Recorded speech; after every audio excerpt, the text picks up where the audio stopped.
So ఇదొచ్చేసి navy blue colour, dark tone of navy blue అండి. ఒకలాగా చూస్తుంటే బ్లాక్ లాగా అనిపిస్తుంది కానీ బ్లాక్ కాదు. సో నేవీ బ్లూ కలర్కి పింక్ కలర్తో అయితే పేరప్ చేశారనమాట బార్డర్ అనేది.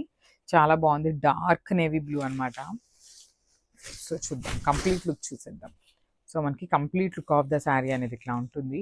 అసలు శారీ వేర్ చేసినా కూడా చాలా అంటే చాలా బాగుంటుందండి. బికాస్ సిల్వర్ కలర్ జెరీ కదా, చాలా తక్కువ వస్తాయి usually silver colour zari saris అనేది, దట్టు ఇన్ జెరీ కోటాలో. చూడండి మనకి కంప్లీట్గా ఇట్లా ఉంటుంది. విత్ నైస్ పైతనీ బార్డర్తో అయితే పేరప్ చేసేసారు. రిచ్ పళ్ళు ఉంటుంది మనకి. యూజువల్లీ పళ్ళు కూడా ఇప్పటిదాకా చూసిన శారీస్ అన్నిటికీ కూడా ఇట్లా పైతనీ పళ్ళు కానీ నార్మల్ పీకాక్స్తో కానీ పేరప్ చేశారు. కానీ ఈ శారీస్ అన్నిటికీ కూడా మనకి పళ్ళు కూడా చాలా నీట్గా ఇచ్చారండి. ఇట్లా చెక్స్ ప్యాటర్న్ తీసుకుంటూ హైలైట్ చేశారనమాట పళ్ళు అనేది.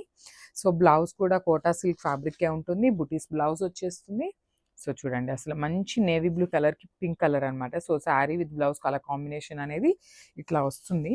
అసలు శారీ వేర్ చేస్తే మంచి క్లాసీ లుక్ ఉంటుందండి. కంప్లీట్ లైట్ వెయిట్తో ఉంది. సో ఈజీ టు డ్రేప్ ఉంటుంది అనమాట శారీ అయితే. So this the complete look.